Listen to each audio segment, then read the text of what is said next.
So maybe some of you might be thinking to yourself, how is Paul so creative? How do I put these keynotes together? How do I do everything I do?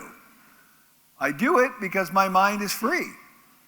I am totally free to focus on the work I need to do, and I'm not distracted ever by all the other stuff that's coming at me, because everything's captured and put in a very careful to-do list, which I'm going to show you, on where and how I do the work.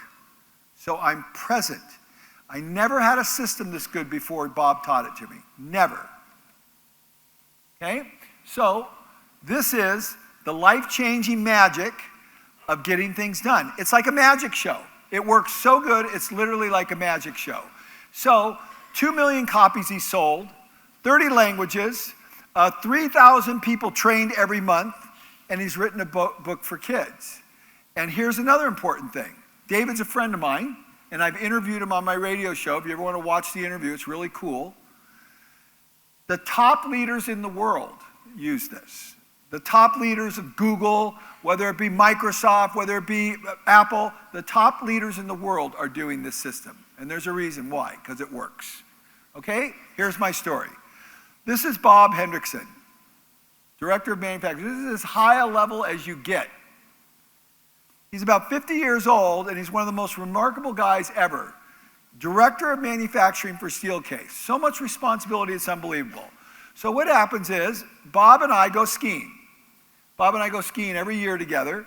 We get in a nice private jet, and we fly out to Big Sky, Montana, up here. And this is Bob. Now, Bob is like the most amazing guy you could ever imagine.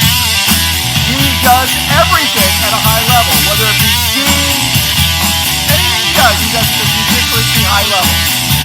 And he says, Paul, I'm going to teach you how to do getting things done. Now, Bob isn't only responsible for tens of thousands of people and billions of dollars worth of business, but he's also an incredible skier, an incredible skydiver, an incredible kite surfer. Everything he does is at this high level.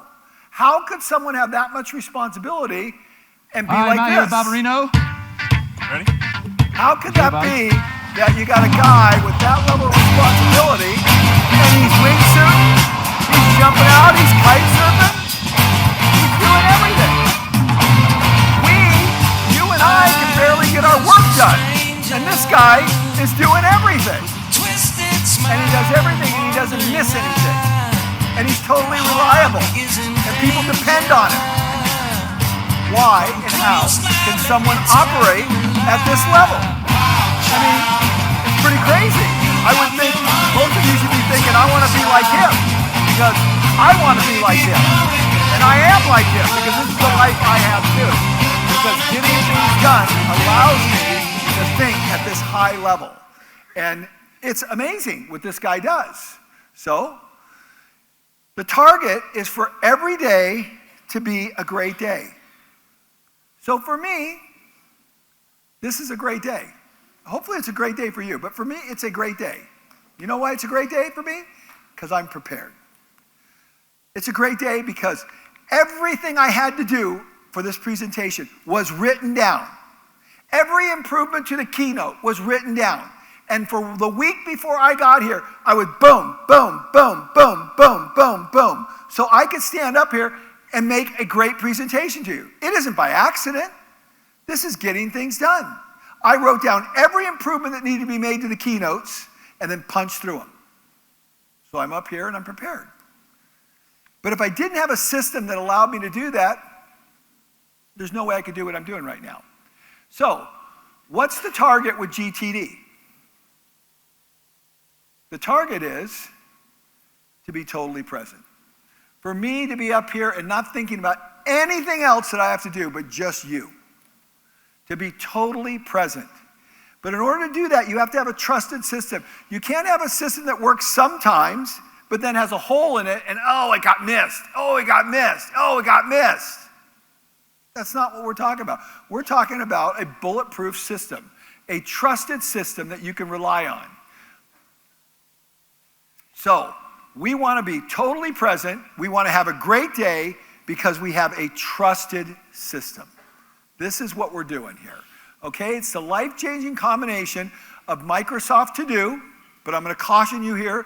This is a system I've been using forever, but I'm transitioning to Apple's reminders because I'm on the iPhone.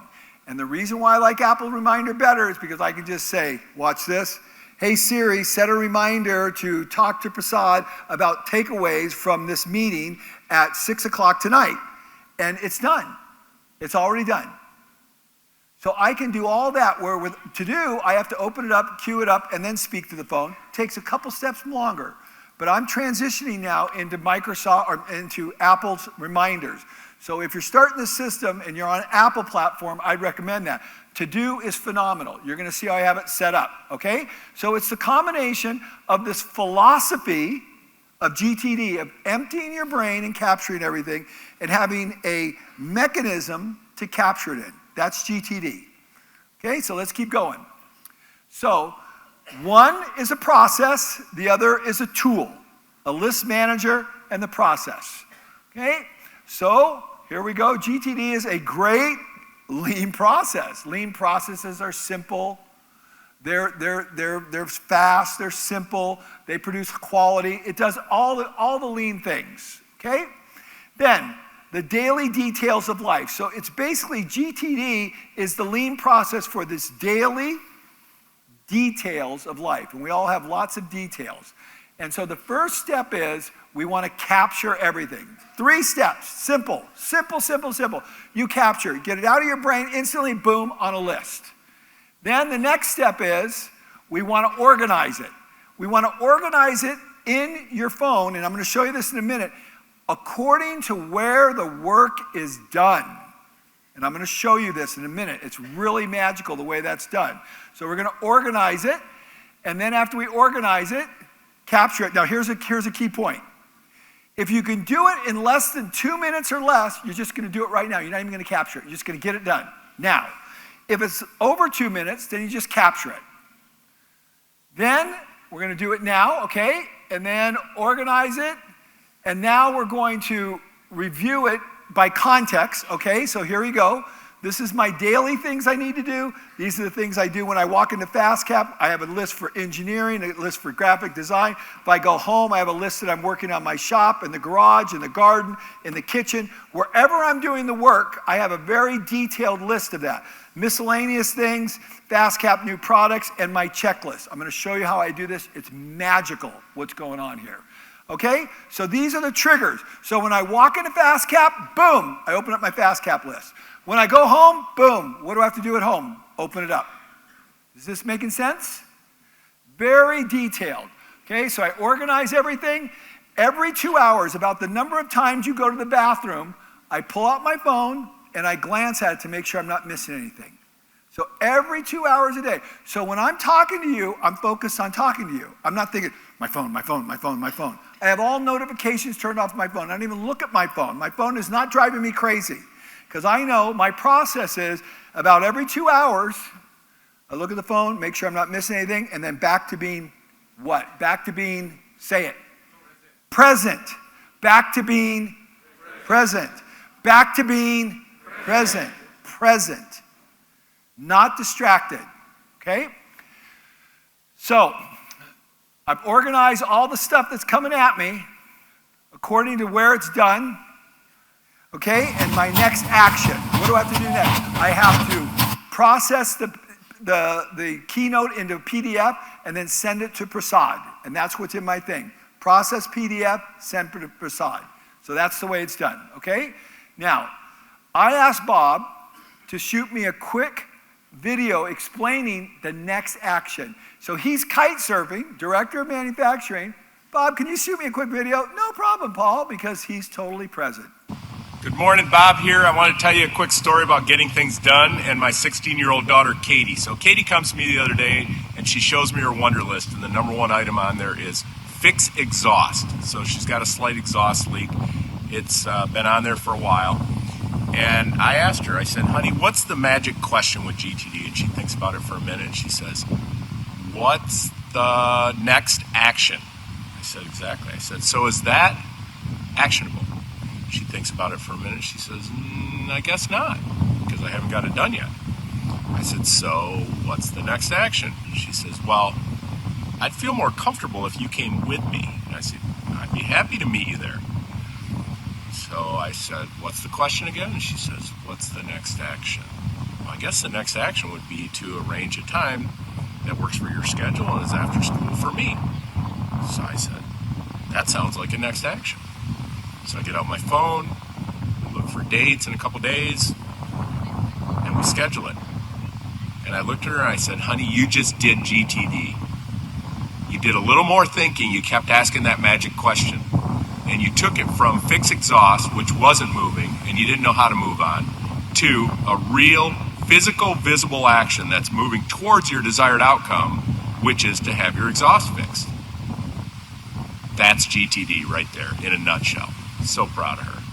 A little more deep thinking, a little more deep thinking. So what was Katie's problem? She was focused on the outcome, fixing her exhaust, when what she needed to do is schedule a time with Dad to meet at the repair shop.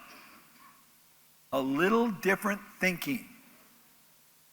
So, next action instead of the outcome. Focused on the outcome. That was the mistake. So here we go.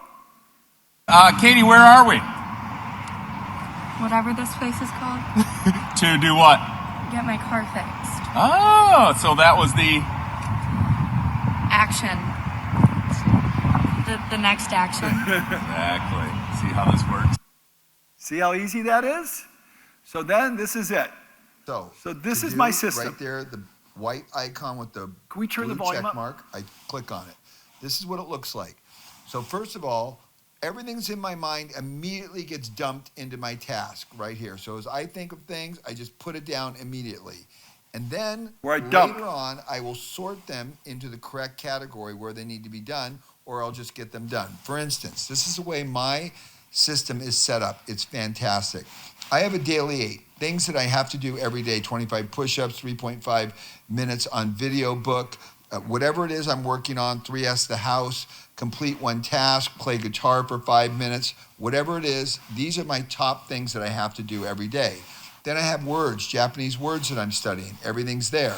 Then I have Spanish words that I'm studying, right there. I have normal English words that I'm learning, egalitarianism, okay, whatever it is. Then...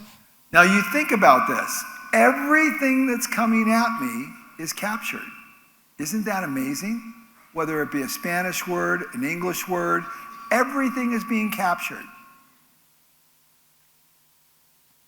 I have never forget big ideas, things like that. Ken Mogi, the dopamine is released by the differential, not the height of the accomplishment, okay? Anytime I have anything, so shopping, if I have there, Walmart, Costco, Home Depot, if I have specific things I'm getting there, then I have a whole checklist folder, kite surf traveling, smoothies, how I make. So I want you to think about this. Everything I do, whether I'm playing tennis, I'm kite surfing, I'm traveling, a checklist for travel, this is a checklist for skiing, a checklist for speaking, everything is a list. So I don't ever worry, I don't stand up here in front of the podium and think, gosh, do I need to do that? What do I need to do? I don't want to make the same mistake I made last time when I was in India. What do I do? No, I've got a list. I open it up. HDMI cord, 3.5 jack. Make sure that I have a podium at the thing that I can do. I need a lapel mic. Everything, I gave it all Prasad because I have a list that I do that all with. I don't forget things. So every day is a great day because everything has a checklist. How I make a smoothie. Somebody told me today they're doing smoothies. I pulled out my thing. I have a list. So I don't ever have to think, well, what do I need at the grocery store? Everything has been captured. Say it. Everything has been captured. So I can be totally present. One more time. Everything has been captured. So I can be totally present. And so that every day is a great day. One more time. Everything is so I can be totally present. So every day is a great day. Where's Mommy's son? You videotaping this one more time. We're going to do it again for Bob so he knows. Everything is so I can be totally present. So every day is a great day. Rock and roll. You got it. Thank you, Bob. Say thank you, Bob. Thank you, Bob. All right, right on. Thank you. You're awesome. Okay, are you getting the gist of how this is working? So simple. Of course, it would have to be simple if I'm going to do it because I don't like complicated things. It's no fun. A smoothie, all the ingredients in my smoothie, a checklist for skiing, all the things I need for skiing, a checklist for going to Japan, booking an airline ticket. So my wife and I, when we book an airline ticket, we have specific information. This is a shared list that the two of us make sure we look at to make sure the process is followed and we don't miss a single thing because she knows where I like to sit. She likes. Did you hear what I just said? So to make sure the process is followed so I don't miss a single thing. Did you hear that? Okay, so let's go over it. The Japanese culture is what orientated? Process orientated. And that leads to precision, which leads to every day is a great day, equality, right? Which leads to what? I can't hear. Trust, okay? Which leads to? You got it. See, isn't it simple? Everything is so simple.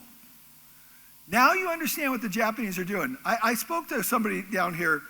The Japanese are not different than the Indian people. The Japanese are not different than American people. The Japanese are not different than Germans. The Japanese are just thinking different. They are not special people. They don't have special DNA.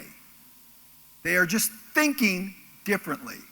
They understand it all starts with small things by having a good process. GTD is a great process for the daily details of life. Clear? Sit in a different place. We make sure we get everything right. Speaking, I have a speaking checklist. Test audio mic, confirm HDMI connection, lab mic. I make sure I don't miss a single thing. So motorcycle trips, if I go on a motorcycle trip, all the things I need for that. If I'm going to my San Diego home, all the things I need to remember to take with me that I did not bring from the last time. If I'm going to Maui, it doesn't matter what I'm doing. Now I go to my miscellaneous folder. These are books that I'm working on right here. Okay, these right here are big goals that I have. 12 Band of Sloppiness tours, 12 Japan study mission tours. Have no regrets in life. Okay, so I go, as I grow old, things I want to make sure. Train young people. I will lead. I will make a difference. As all this stuff comes into my mind, everything is recorded in great detail. Bucket list places, places that I want to go. Morocco, Turkey, Zanzibar, places that I haven't been. Books that I'm writing, okay? So Gambari Mas, what I learned from the Japanese masters. Grandpa, can you help me fix this? Anything I'm working on. There's certain cheeses that I like. So there we go. Dubliner is my favorite. So when I walk into a store, what was that cheese that I really like? I can't remember. Everything's on a list. What would it be like to not forget anything? You see how wonderful a life it would be to always be able to have everything on instant recall because you've got a system where everything is captured in a very organized way. This is just like having my tools in my drawer in Kaizen foam and everything organized. This is every detail in Kaizen foam. What a magical idea. That's why I went crazy when Bob taught it to me. So everything is recorded. So if I walk into the office at FastCap, for instance, so here we go, I'll shut my checklist here, and I'll go to FastCap. When I'm in FastCap, I have to go in FastCap inventory entry, graphics. When I go into graphics, if there's something I need to deal with there. If I go into production, something I need to deal with there. If I walk into engineering, everything is categorized by where I get the work done, daily. So I'm walking in at home at night, and I think to myself, man, I got to talk to Lucas about that production issue on the AccuScribe. What am I going to do? I'm going to capture it and then organize it in there, and then I'm going to walk into FastCap and I'm going to look at FastCap. What do I have to do today? I'm not thinking all day long, I got to do this, I got to do this, I got to do this, I got to do this, I got to do this. That's the monkey. I don't ever do that. I walk into FastCap, click on the list, talk to Lucas about the production. It gets done, work flows, nobody struggles. You see the magic of this? No, there's no monkey in my brain going, what do I do? What do I do? What do I do? What do I do? What do I do? No. Totally present. Now, in car, if I'm in my car, I click on my in car. These are the things I need at Costco and everywhere. And then I can organize them accordingly. If I'm going to Maui, these are the things I need at my Maui house. You know, I've got a place in Maui, and you know, there's nothing more frustrating. I don't know why that just went off. There's nothing more frustrating than going somewhere and going, oh, I forgot to bring my bike helmet. Oh, I forgot to bring my riding gloves. Oh, I forgot to bring the blender parts of the blender that was broken. I don't know what that's like. I don't know what that's like. Because before I go to Maui, I look at my list, get everything, put everything in the suitcase, show up, and get everything done. You see the difference? Pretty magical. Everything is done. When I'm sitting in front of my computer, these are the things I need to do in front of my computer. Do you see how this all works? Phone calls that I have to make. Fortunately, I very rarely make a phone call, so there's nothing. And I'm thinking right now, how could I improve? I'm thinking when I was dealing with Prasad on this event, I should have made a list for that called India. I didn't do it. Stupid. I should have done it. And a couple times I had to go back to Prasad and ask him about a couple details. But if I would have made an India list and said, hotel is this, hotel that I'm staying at is this, he's picking me up at the airport, da-da-da-da-da, I could have easily captured those things. How stupid was I? And instead I had to go back and forth to him and bother him and waste his time and ask those questions several times. I'm realizing immediately how I could already improve the system as I'm listening to it. Do you see how this works now? Okay, there isn't much more to it than that. I'll let you finish watching the video. Right now. Everything is on a list, carefully categorized to where I do the activity, so I never forget a single thing. Then I'm reviewing this once a week and modifying it and improving it. Today was my review day. I already reviewed it, deleted some categories, added some folders, and improved it. So once a week, what I'm doing is I'll go to Starbucks or I'll go to a coffee shop, and I'm just totally relaxed, and I'm going through every one of my lists, looking at them. Do I really need that? Is it working? Do I need to modify? Do I need to change the name? I'm making changes all the time. 3S'ing. I'm 3S'ing the system all the time, so it doesn't get cluttered, and it's useful to me. That's all there is. You capture everything. So you're totally present. So every day is a great day. Every 2 hours, you look at it. You constantly are reviewing it, and once a week, you go through a total big review. That's getting things done in a nutshell. Any questions?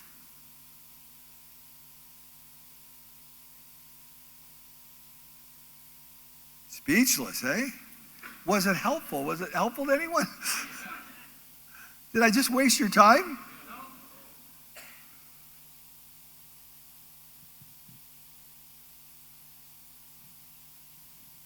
Hello, the volunteers please come forward to take the mics back.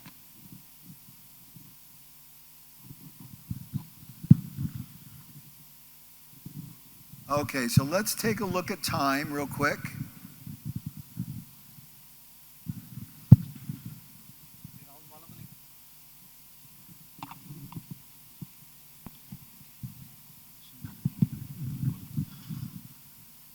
Okay. I need the presentation up here. Okay, so we have about 1 hour. Hello. Are there questions? Hello. Yeah. Okay, go ahead. I have one question in this. When we capture this, are you putting it in your time schedule? Is there any time schedule or only day schedule is there that today you have to do this activity? Okay, or at morning, afternoon, evening, something like that? Okay, good. So the question is, are the things I'm putting in there time sensitive? That's what your question is, Yes. right? The answer is yes and no. I would say the majority, 80% of what I put in there is non-time sensitive. But the things that are time sensitive, because of Siri, hey, remember to talk to Prasad at 6 p.m. tonight about the presentation and what we're going to do tomorrow. So at 6 p.m. it comes up, remember to talk to Prasad. If it's time sensitive, I put it in. If it's not, I don't. But yes. Okay. Let me know if you'd like to add a time or location. You Okay. can say something like, set it for when I leave here. Okay? Do you Okay. see how that works? Yes. That answer the question. Yes. Okay. Thank you. Go in the back. Am I audible? Okay. Yes, go ahead. So first of all, thanks for the wonderful application. This will definitely help us to reduce stress to some extent. But my question is, the majority of the stress that we have, it is generated because the solutions to the problems are not known. Fixing some HR problem in the company, fixing some finance problem for which the solution is not known. So how do we take care of such problems? That is a beautiful question, but don't sit down. Give me an example. Let's do it right now together. Okay. So right now I am listening to you and there is some urgent order from my customer. And I am not able to fulfill that order in this week. I know that. But it's bugging in my mind that how to fulfill it and what steps to do. And I don't want to dissatisfy my customer. Okay, so so you should take your list right now and write this down. Okay? You should be working on your phone right now. So the outcome is fulfill orders when the customer needs it. That's the outcome, right? The outcome is when the customer wants something, you want to be able to deliver it to them. That's your outcome. But now you need to ask yourself, why can't you do that? Why did your customer only give you 1 week? I'm asking you the question. No, the customer actually gave me 2 weeks. But how much time did you need? How much time did you need? I do need 1 week to fulfill that, but because of other pending orders, I could not do this. Well, no, that's not true. You need what you need. I mean, you can't blame it on the fact that other orders. The other orders are there too. You need how much time to fill the order? 1 week. No, you don't. You said you've given it to it for 2 weeks and you can't do it. So it can be fulfilled in 1 week. I had enough time to complete. No, it can't. No, it can't. You can't be done in 1 week because if you did it in 1 week, you'd be able to do it and you wouldn't be thinking about this right now. In the current condition, you can't do it in 1 week, correct? Yes or no? Correct. Okay, why? Because of other activities that are planned. What are the other activities? Some other orders. What? Other orders? Yeah. Okay, so let's go back to it. So you have 2 problems. Number 1 is the flow of information from your customers telling you what they need. They're not giving you enough lead time. Maybe you need to, first thing I would do is go back to your customer and say, given my current production abilities, my lead time really is 3 or 4 weeks. So now you ask your customer to do better forecasting. At Toyota, they give forecasting 1 year, 6 months, 3 months, and it's within 5 or 10%. Okay. So I'm going to say that again. 1 year, 6 months, 3 months, it's within 5 or 10%. So you need to give your customers, you need to work with your customer to give you better forecasting. That's number 1. 2 prongs. Forecasting needs to be better, and your production needs to be improved. So I don't know can you not improve your production?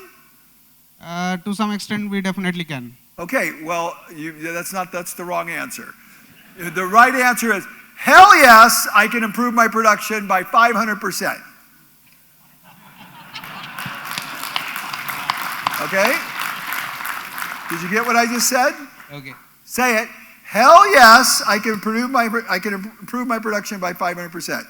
Hell yes, I can improve my production by 500%. Okay, now you better start thinking that way, otherwise it's not going to happen. Yeah. Okay? Okay, so you have 2 things. You need to write down you're getting things done. You need to spend more time improving your production. You should improve your production by 5% by the end of the week, easily. I could walk into your factory tomorrow and improve it by 30 or 40%. Blindfolded, 1 day. You're most welcome. Okay? Yeah. Okay? And then by the end of 1 month, another 5%. By the end of 3 months, 20% improvement in production. 6 months, 40, 50%. 1 year, 100% improvement. Write down those targets. Okay. Then write down how, this is getting things done, specific actions you're going to take to meet every one of those targets. I'm going to spend 15 minutes a day, the first part of every day on the Gemba. I'm going to spend 15 minutes at 12 noon on the Gemba. I'm going to spend another hour from 2 o'clock on working with my people. You need to figure out right now what action you're going to take. Right. This is the next action. And then you're not going to be thinking about this stuff. And then you're going to say, I'm going to immediately schedule a call with my customers, all critical customers, saying my current constraint is 4 to 6 weeks. I need 4 to 6 weeks forecasting. Right. Did you follow what I just said? Yeah. That's how you get it off your mind. Okay. Does that make sense? Yes, yes. Those are clear next outcomes and clear next actions. Did I help you or did I waste your time? Yeah, sure. Okay? There you Yeah. go. Thank you. Can you let the hall know your name, please? The person who asked the question now, sir. Yeah, please let us know your name so that everyone knows whom to follow up. Rohit, so let him tell. I'm Rohit Sathe from Nashik TLC. Okay, so TLCs, please take a note. When you go to Nashik, we'll go to him. 500% improvement. Yes, next question, please. Yeah, there. Hi there, a very relevant and very useful tool for us. Just one extension, I think for most of my tasks, I need a lot of follow-ups to do. I'll agree upfront that my SOPs are not in place. Wait. Okay. No, zero defects. You agree that on a lot of your things, there's a lot of follow-ups. Is that what you said? Yes, a lot of follow-ups. I need a lot of follow-ups for all my tasks. So what And happens wait. And what you're saying is you don't have those follow-ups. You have the task, but you don't have the follow-ups. Is that correct? No, so what happens is for each task, there is a dependency, like certain number of people. So there'll be certain subtasks which needs to be done. And for each subtask, I need to actually ask for that particular concerned person. And I have to keep on pushing him. Okay, so hold that on. he goes to the next step. Let's stop one at a time. Okay, so first thing you do is you're working on a project with someone.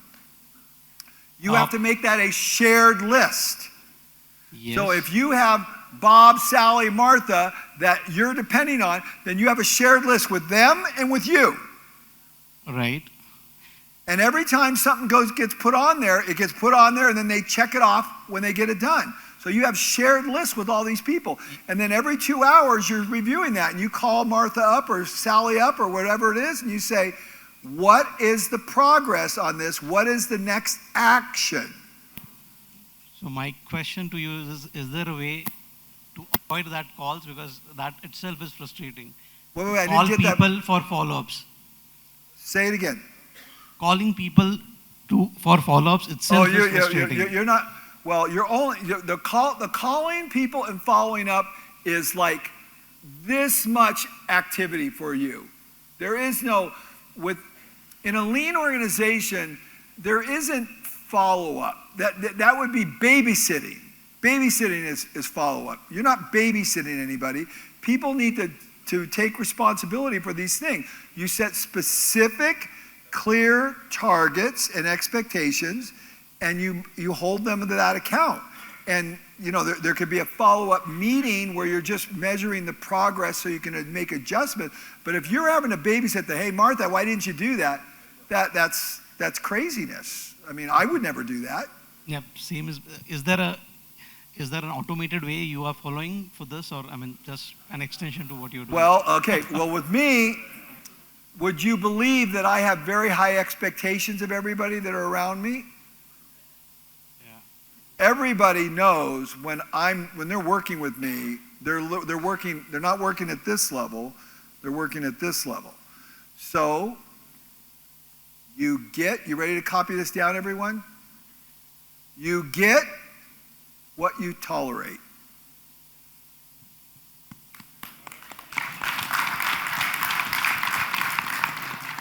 I agree. Okay? You get what you tolerate. Thank you. You tolerate you being the babysitter, then you're going to be the babysitter for the rest of your life. Thank you. Okay. Paul, I have a question. It's basically when things are not under Just your a minute. control. Please tell your name first. Yeah, this is Ashish Pal. Okay. I'm from Aurangabad. I have a question. When things are not under your control, like a natural calamity situation. Like what? natural calamities, tsunami, Okay. or maybe world-like situation like Ukraine. So what do you suggest in that case? Well, that's an outlier. Yeah. That's something very unusual. I can tell you how Toyota handles that and the way I think about things like that. So when the tsunami happened, it shut down Toyota for 3 to 6 months, quite a while. It was very devastating to them. And so they took that event and they did a Hansei. How many people know the word Hansei? Hansei means to look at something with a deep sense of reflection and regret on what you did wrong. How could you have done better? So they looked at this and they said, look at, the tsunami happened, it shut down our plant, it's very disruptive worldwide to everything that happened. How could we have done better?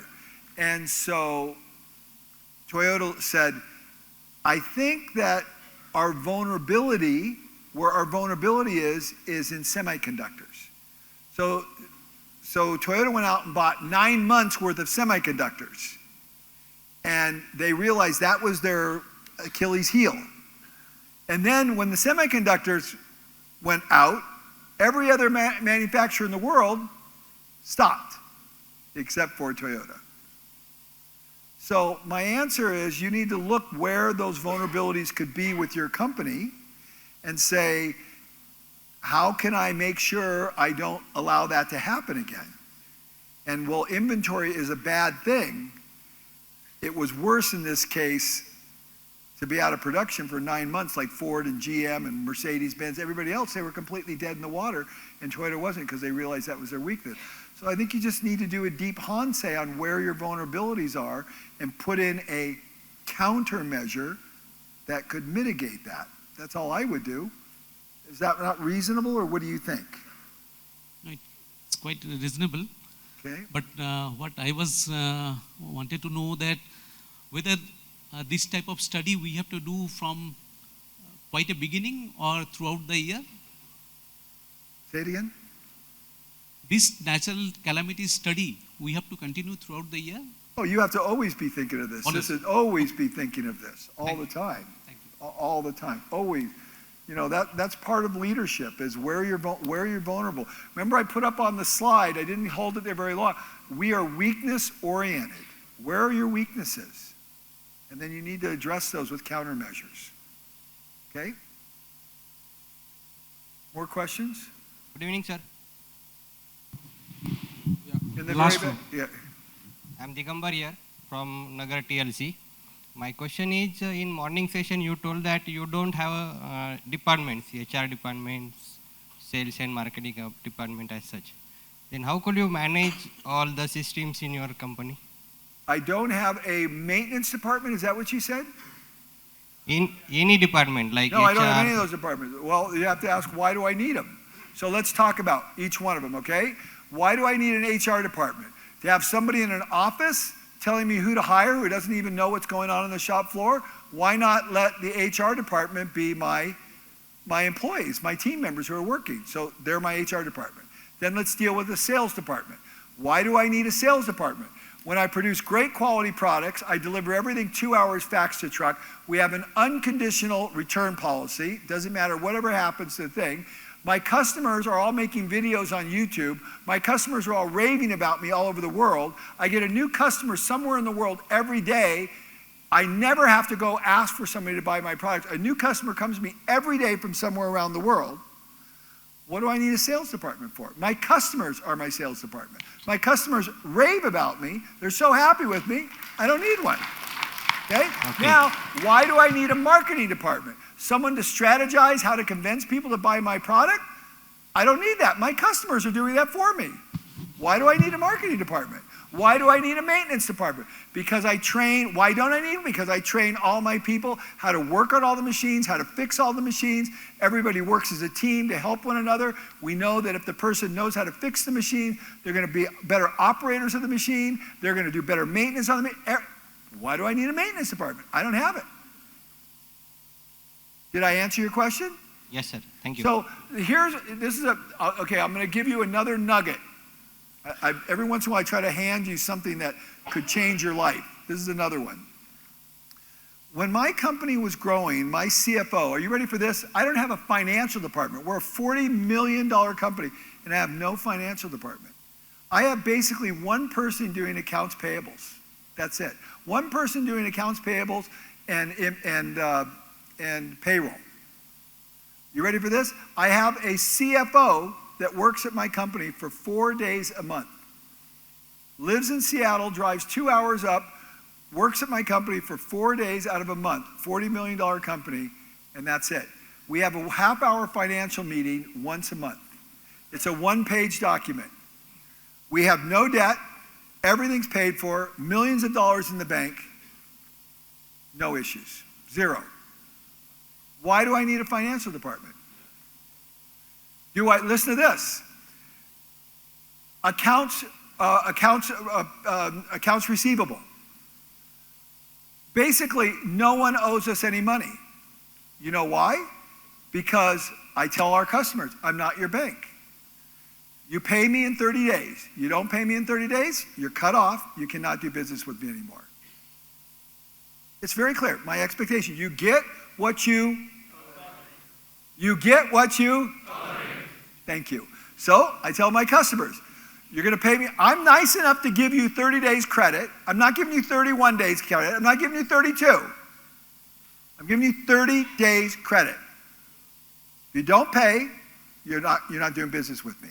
So all of a sudden, I just eliminated a whole department of people calling, you owe us money, sending emails, you owe us money. How stupid is that? You understand how we eliminated all these departments? We have 6 people in the office running a $40 million company.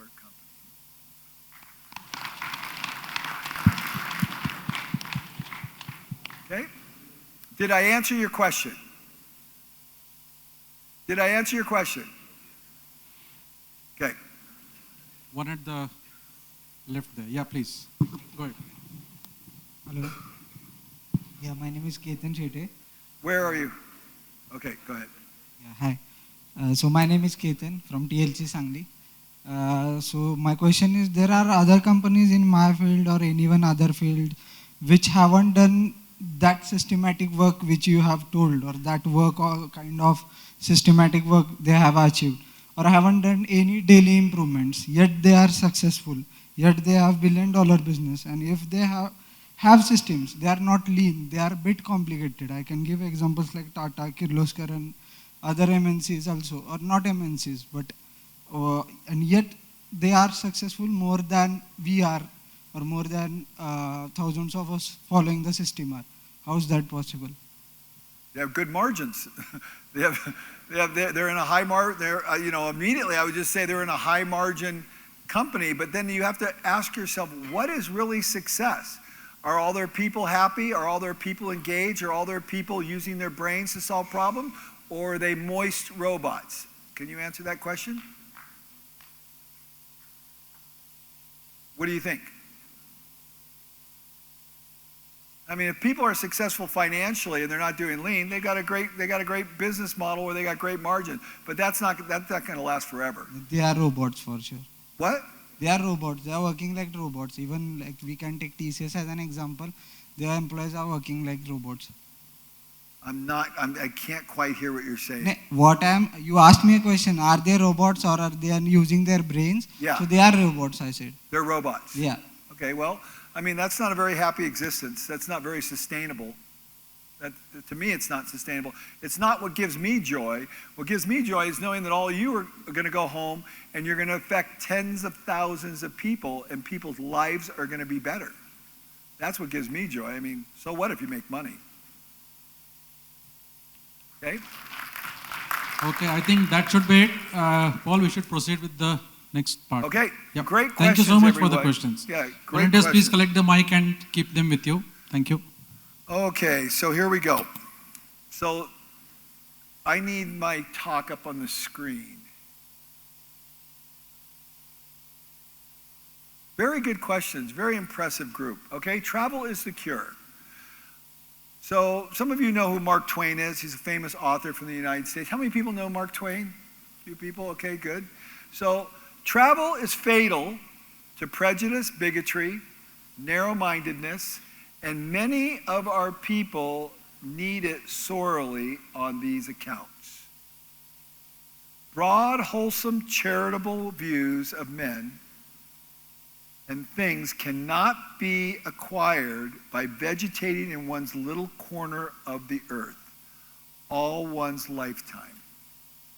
So I tell you this because we have trained people from over 40 countries all over the world in Japan. You name it, from Burma to Argentina, from Kazakhstan to Russia. It's just everywhere you could imagine, people have come to Japan to learn. And indeed, I came to Japan to learn 23 years ago, and it changed my life. And it's very important that sometimes you get out of your comfort zone and realize there are other people that are doing some pretty amazing things. So as an American, I'm very proud of the fact that I'm American. America's an amazing country. But, there's a predilection for us Americans to think we got it all figured out because we're the, richest country in the world, probably arguably the most successful country in the world. We've done a lot of really good things, but we can kind of think we're the best. And then when I went to Japan, I realized we're not the best. So it's very good to get out of your comfort zone and unlearn, is that right? Unlearn, learn, do, and then teach. Okay? And that's what happened to me, indeed. So, the goal is simple. What do you think the goal is? To banish sloppiness and love precision. Okay? That's what we're trying to do here. So, the idea here is we want to level up. This is a concept I learned in Japan when I'm working with the Japanese children. Japanese children are, I don't know how to describe these people. They're just like, it's planet Japan. It's like a different world. These kids are so smart, so happy, so engaged, so thoughtful. It is like another world. And why are they that way? Because of this. Because they're always measuring where these kids are, what their status is on their mathematics, their reading, their arithmetic, whatever it is they're studying, they're measuring that, not to chide them, but then to help them keep moving up. So they've got this whole group of people that are just really smart and engaged in thinking at a high level. And I'm going to show you what that looks like as we go along. So leveling up. So this is me. Look at me, hiding in the back. I'm the guy in the very back row back there. That's me, 23 years ago in Japan, hiding. I come there, I go, whoa, what is going on in Japan? I was like, whoa, like crazy, what's going on here? Okay, so continually learning. So lean, 2-second lean is 1.0. Banish sloppiness is the story of how I realized I was sloppy by going to Japan. That's 2-second lean 2.0. That's the next level. So we have to have the correct attitude towards learning. Are you ready? Karitsu, kyotsuke, onigaishimasu. Say it one more time. Karitsu, kyotsuke, onigaishimasu. Okay, here we go. Ready? Karitsu, kyotsuke, onigaishimasu. All right, wow. Best in the world, okay?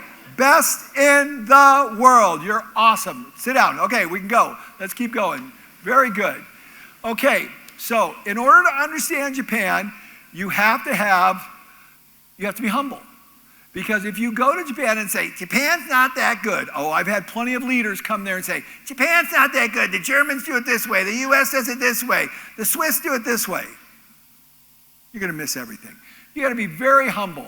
And you cannot be critical. This is some of the best advice I ever got from my sensei. 23 years ago when I went to Japan, he said these words to me. He said, Paul, the Japanese are not perfect. And they do some stupid stuff. But if you focus on the stupid things they do, you're going to miss all the good stuff. So don't be critical. Focus on what you can learn from them. And in reality, this is how much stupid stuff the Japanese do. It's about this much compared to the rest of the world. Lowest crime rate, no graffiti, no homeless people, higher standard of living, highest savings rate, highest, best health, highest, longest longevity. I could just go on and on and on. Safest place, no crime. Cleanest cities in the world. Biggest cities in the world. The most reliable train systems in the world. The most profitable train systems in the world. Sure, you can tell me some things they do wrong. I know that. But compared to everywhere else, can you please tell me, for the love of God, anywhere in the world that has that level of statistics that I just told you about? It's like breathtaking. It's breathtaking what this country has done because of the simple formula I said real quick, one more time. Process, precision, quality. You got it, man. It's so simple. This is what they're doing, and they got it. Don't be critical. So I tell people, you got big eyes and big ears when you come to Japan, because everywhere you go, you see amazing stuff. Watch this. Now, a great concept I learned from Richio Shingo is if you want to be a good leader, you have to have big ears and big eyes to observe what's going on. When I walked into this grocery store in Japan, I had big ears and big eyes because it had big aisles, super great visual controls. When I went to the produce section, great standardization on all the labeling, really well lit. Everything was crystal clear. But what blew me away is when it came to check out. That's where I saw signs of the Toyota production system. So you pull your cart up, she transfers your items from one cart to the next cart and checks all your items. Then she grabs your cart, pushes you up to another mid-level station where you pay. She doesn't have to assist you. You're on your own at this point. I want you to look at something. Look how small the checkout counters are. They're these little tiny things because they're using one basket to pass it to the other basket. In America, we have these big, huge checkout counters. Everything goes down there. The Japanese go, why do you need all that? Why can't you just have a simple thing, boom, boom? They're really thinking at a pretty high level here. You don't see this stuff very often. Then after you pay, you move forward one more station and you pack all your goods. What this does is it allows freedom and flow throughout the grocery store. There's never a bottleneck in any one place because they have multiple stations that you can move to depending upon where the bottleneck is. So you see what's going on. Passes from that cart to this cart, goes up to the aisle where you pay, so there's never a line. We're talking about 120 million people in a place so densely populated, the highest density of anywhere in the world. There are millions and millions of people in just a little tiny square area, and everything runs like perfect. Look at the way they're thinking about this. It's just like, who thinks at this level?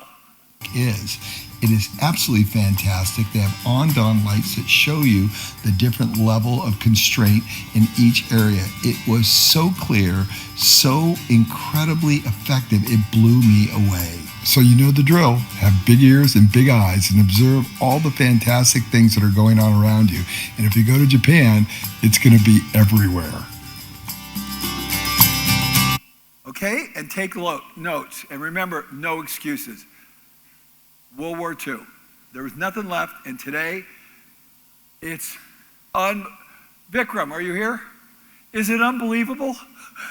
It's unbelievable, this place. It's like, in Japanese, they have a word for heaven, tengoku. It's like heaven. It works so well. And then I say, ask lots of questions. And because questions are the key. Richio Shingo taught me this concept. He says, we have to get your people asking questions because then we know what they're thinking. This is a very important concept. Who are the Japanese people? Everybody thinks they're these people. Robots. Robots. Yeah, well, the Japanese are robots. Of course they can do this. They're not. The Japanese people are the most animated, fun, crazy people you could ever imagine. But they know when it's time to work and they know when it's time to play. 3, 2. This is the Japanese getting ready in the morning, doing a few kaizans to their morning routine.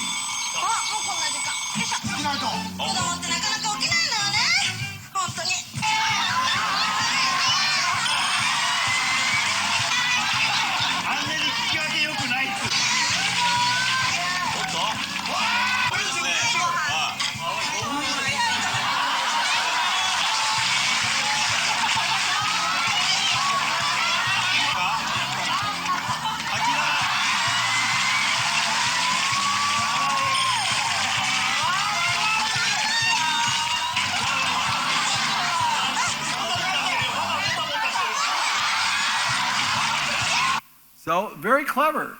And you go to a baseball game, if you've been watching the baseball games lately, they're so much fun You know, I've everywhere always you go, heard man. that a Japanese baseball game, well, that's like the ultimate experience. And I went to one night. They're and it was a crazy. playoff They have so between much Korea fun. and Japan, and the Japanese fans, they are free. And of course, you know the stadium's immaculate. There's no trash on the floor anywhere. Zero trash anywhere. 50,000 people in a stadium. Zero trash. And they're having a ball. Crazy. It is unbelievable. I had so much fun. Every player has a different song, and they sing the song when the players come up to bat. It is just the craziest thing ever. And then they have the beer girls. These girls running around with a keg on their back.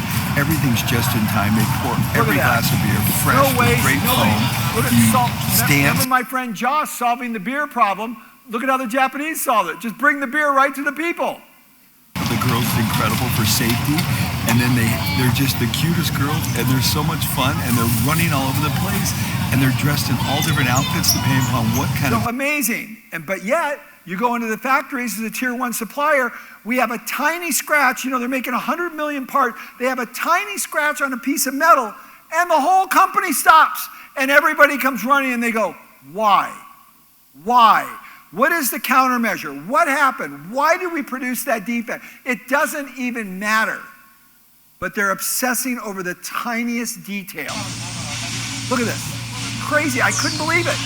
I couldn't even find what they were looking at. But yet they've got 5 people worrying about this thing. Because they are obsessed with quality. There is a time and a place. Who are the Japanese people? Check this out. Great visual control. I'm in the store. Look at this. They're cleaning their dusty pack on the shelf. I'm like, what? Their ability to see things that we don't see. There is a time and a place.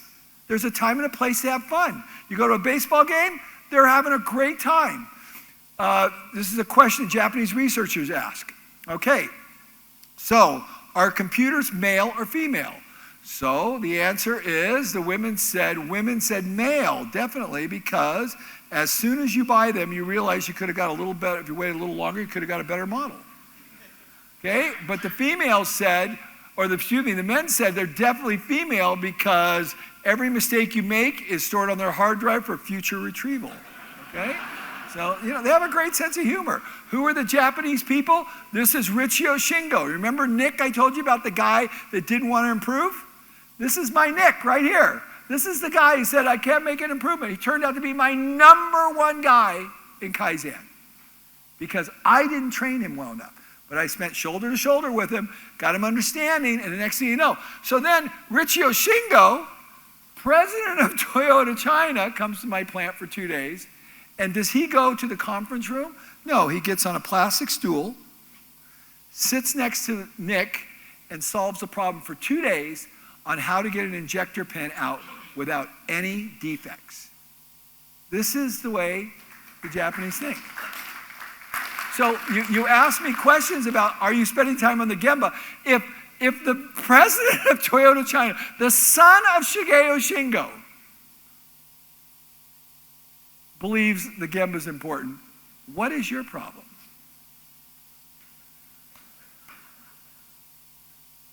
You see? This is who the Japanese people are. This is why Japan is great. It is not because he's Japanese. It is not. They think differently. Are you ready to think differently? What a group. Amazing. Hi everyone, I want you to meet my good friend Richio Shingo, son of Shigeo Shingo. Now he is an amazing man full of wisdom that travels around the world dispensing his concepts and ideas to companies to help them grow and improve. And he especially loves to go to the Gemba. He loves to go to the shop floor. But during the daytime, he is a mild-mannered man with great wisdom. But at night, he hits the dance floor and it's the Shingo Shuffle, and baby, everybody gets into it because he is a rockin' machine. Okay, there you go. He knows how to have fun. So they're not robots. They're not robots. I wonder if his wife knows what he's doing. They're just awesome people. They're amazing people. They're not all amazing. most of them are amazing, to be honest with you. Most of them, every time I go to Japan, 23 years, I just go, what did that person just do? It's just like, every time you turn around, it's just crazy. They just shock you on how thoughtful they are. Ron's worked at Toyota for like 17, 18 years, and he's from Canada, and I asked him, what is your favorite thing about Toyota? What is your favorite 3 things about Japan? His answer is incredible. Ron, my question for you is, what are your 3 favorite things about living in Japan and 3 favorite things working for Toyota? They're probably almost the same. My Okay. 3 favorite things about living in Japan are that the Japanese people are so conscientious. And conscientious means not only that you do your best, but you're aware of what are the standards around you, either in your competing businesses or around the world. And you always keep trying to rise yourself up to that. Okay, so let's stop here. I started off by saying level up. The Japanese children are level up. They know what the standard is, and they're working up to the standard. So this is what he's just saying. They're aware of the standards. They're always leveling up. They're not saying, oh, well, this is the way it's done in India. This is the way it's done in the United States. This is the way it's done in Japan. No, no, no. What is India doing? What is Japan? What is the United States doing? What are the Swiss doing? What are the French doing? They're totally aware. And then they do whatever they're doing. Almost guaranteed, the Japanese will take whatever anyone else is doing and improve it. Kaizen. That's how it's done, Japanese style. That's something I love about Japan. Number 2, we have a real sense for the customer. We have an expression, omotenashi, which means that a spirit of hospitality. Everything that we should do should reflect that spirit of hospitality. I feel that. And number 3, this is a wonderfully innovative place, even though we're tradition bound. So you're here every day, as I am here in Japan every day, and I'm feeling the traditions and I'm supported by the tradition. But at the same time, these people have space somewhere in their heart to innovate. You know, one of the most famous expressions when you watch a commercial is, it's a new product. That's all you ever hear is, it's a new product. So how they combine both tradition and innovation is one of the great things about Toyota and Japan. What a fantastic answer. I didn't expect that. Thank you, Ron. You're welcome. You're awesome. Beautiful concept. And they do it so well, and they do it everywhere you go. So this is a company up in Hokkaido, up in the north, a farming company. They developed a system with no power. It's mind-numbing the way the Japanese think.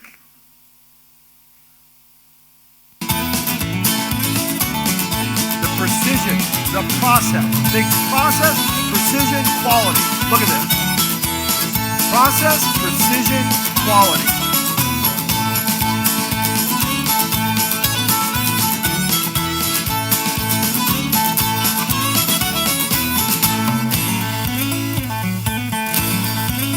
Really?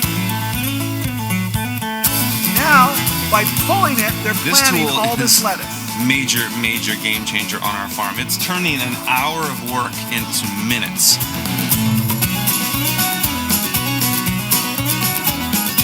No power. I plant about 60 beds of Salanova lettuce a year. That's the exact same as this one. And it takes us an hour each bed. If I make that 7 minutes of that same amount of beds, so I'm saving 53 hours a year, a season, on that one crop. Okay, you get it? Now I'm going to tell you something. You could kick me out of this place right now, what I'm going to tell you, but I'm here to help you. Okay? I love India. I've never felt a warmer group in my entire life. I literally have never felt more warmth and support from everyone. But you guys have one problem, and you need to deal with it. And I'm being brutal with you right now. You need to clean your country up. There is no excuse for how dirty it is here. You got it? No excuse. You need to change this culture. You are smart people. You are capable people. You've got a great country. You've got resources. Clean this country up. It is ridiculous. It is ridiculous that it's in the condition it's in. You saw what Japan looked like. Japan was not always clean. Japan was actually very dirty. But they frankly pulled their head out of their ass and realized it's not acceptable.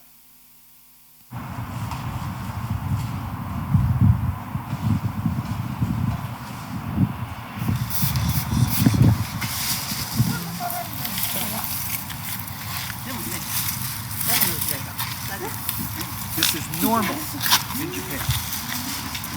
These are people going around the street, not government workers, just 今 cleaning, 日はなんかあれですか、掃除の picking up tiny little weeds out of the cracks. 日曜日。はい。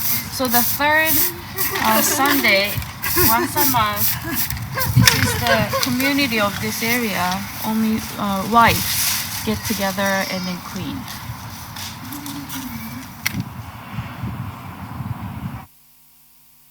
You get the message?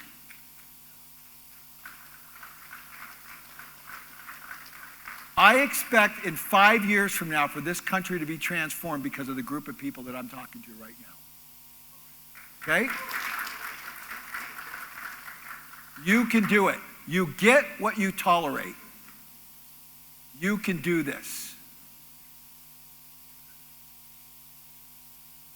I don't know, Vikram, you were on this trip. I don't remember. Was this your group that this happened to? So I was giving this talk, and I told people, it is not uncommon for me to see a gardener pulling a weed out of the grass with a pair of tweezers.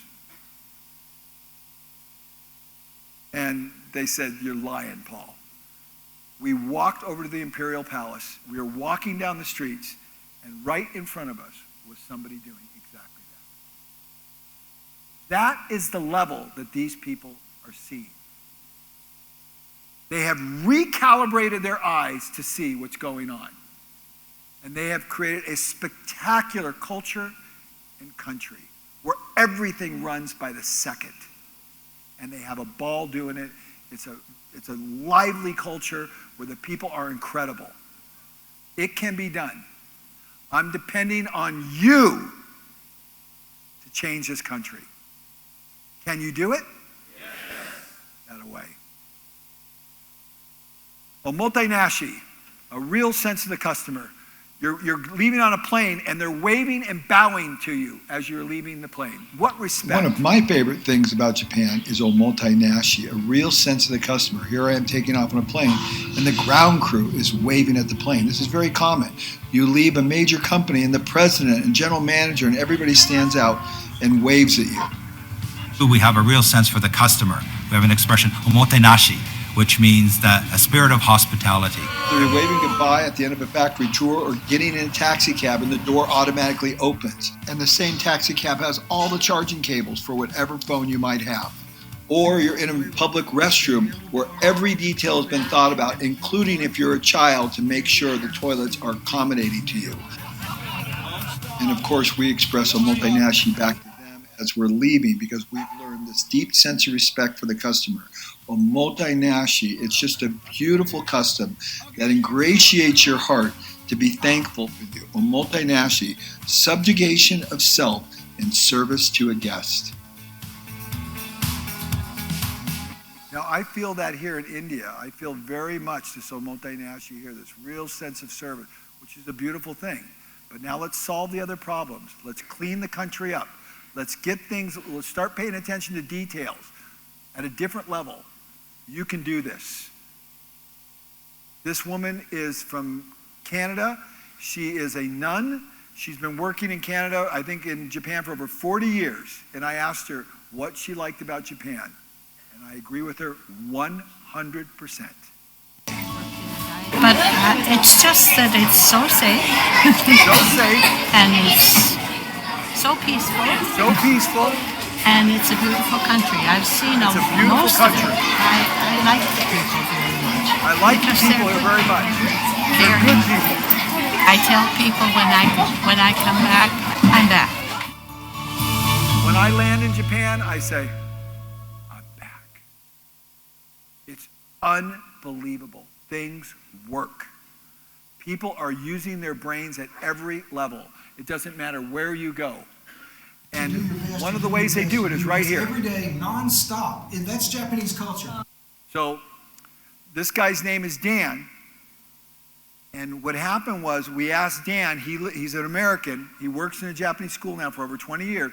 And I said, what are they doing with the Japanese children that they produce this incredible culture? He said, basically, Paul, there are just two things they teach their kids that I don't think any other culture in the world teaches their children. Ready?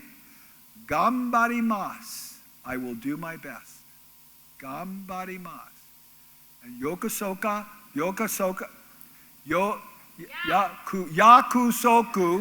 yakusoku mamoru.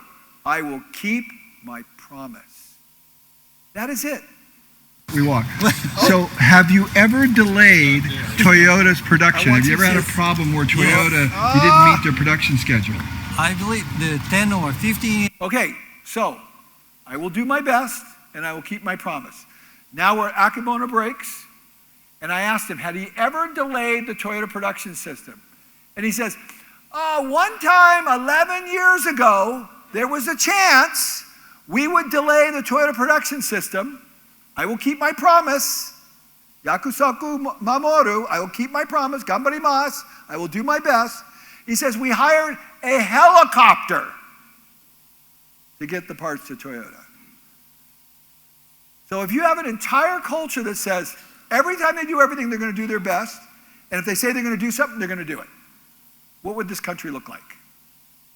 What would my country look like? Oh my gosh. It would transform my entire country. It transformed my company. And in an extent, it's transforming the world because you know about us as a result of that. I will do my best and I will keep my promise. It's very, very simple. We walk. So, have you ever delayed Toyota's production? Have you ever had a problem where Toyota, you didn't meet their production schedule?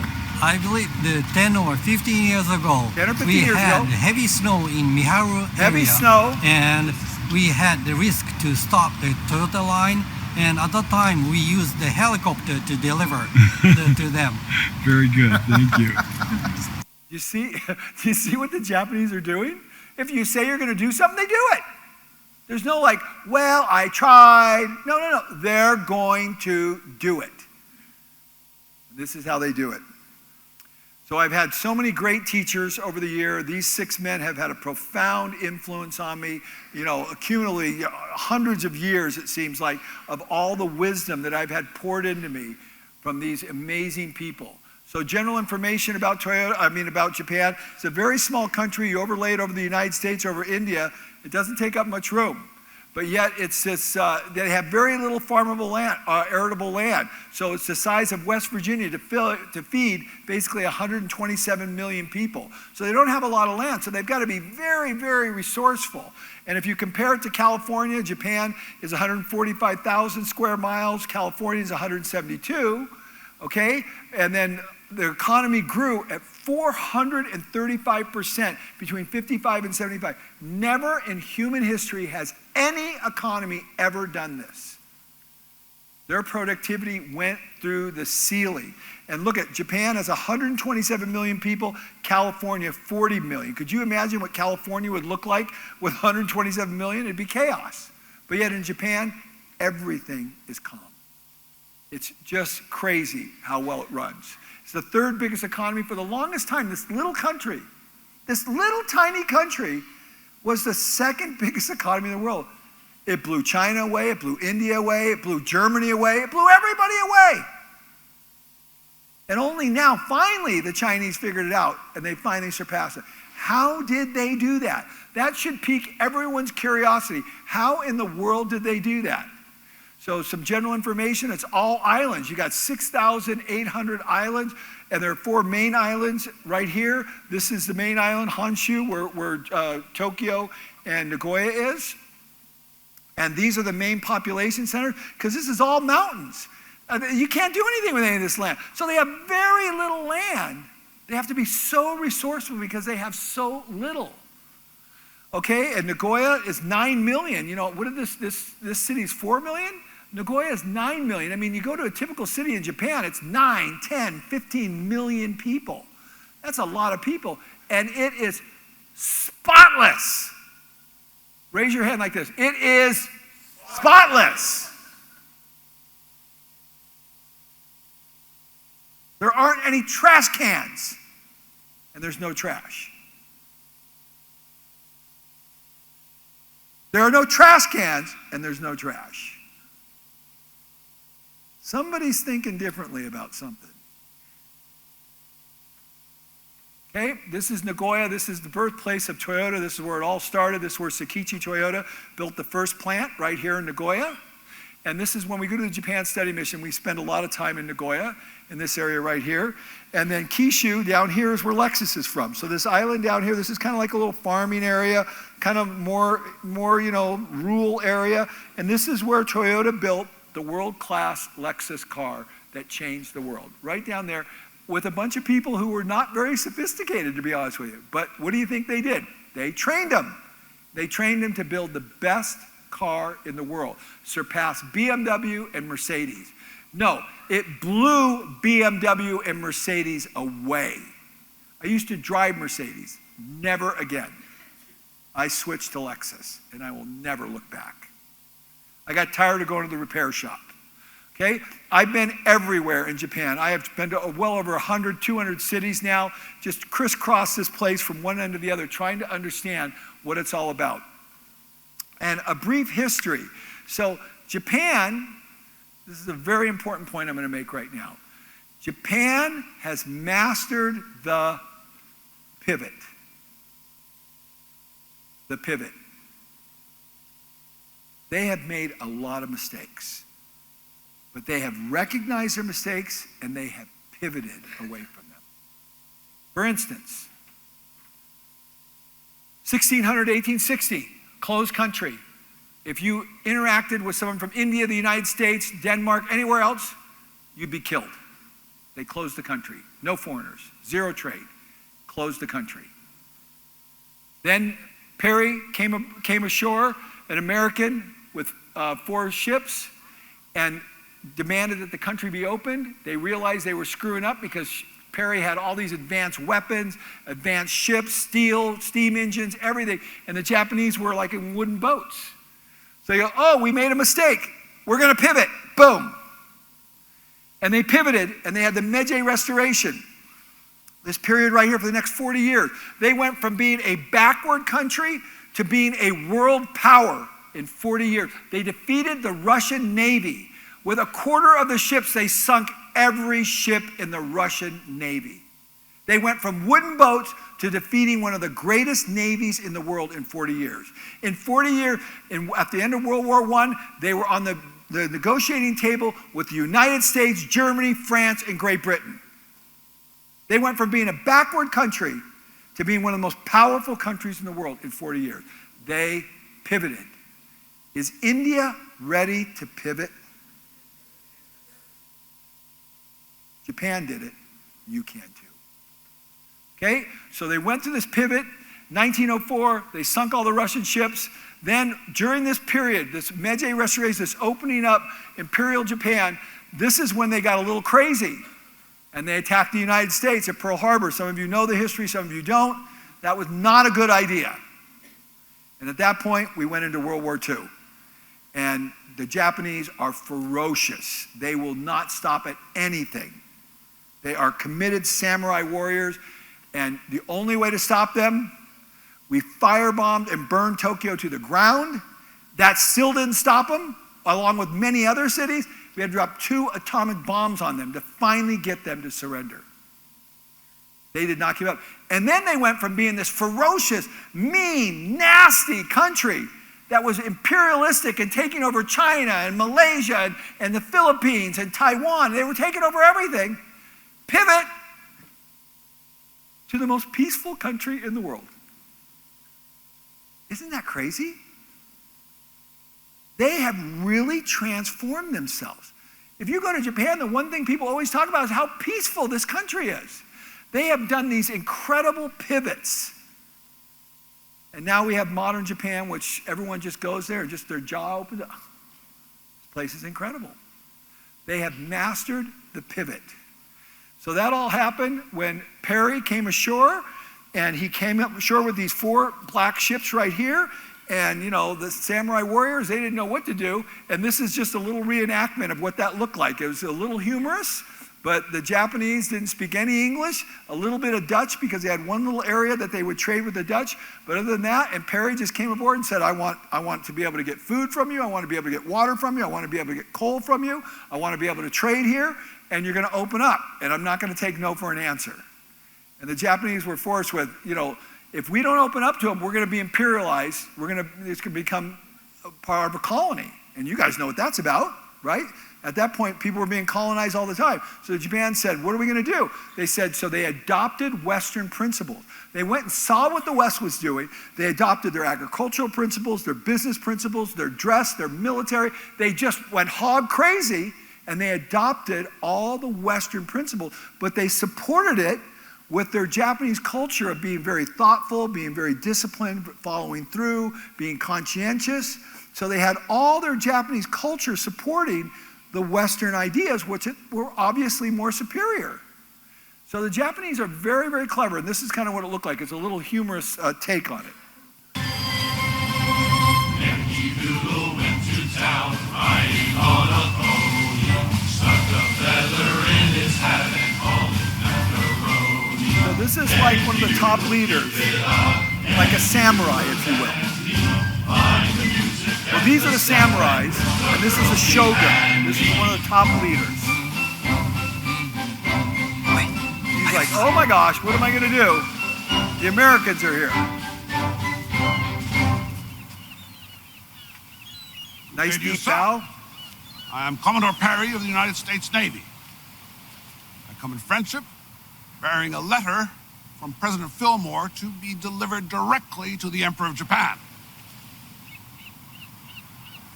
We know that the ancient laws of your Imperial Majesty's government do not allow for foreign trade, travel, contact, or congress of any kind.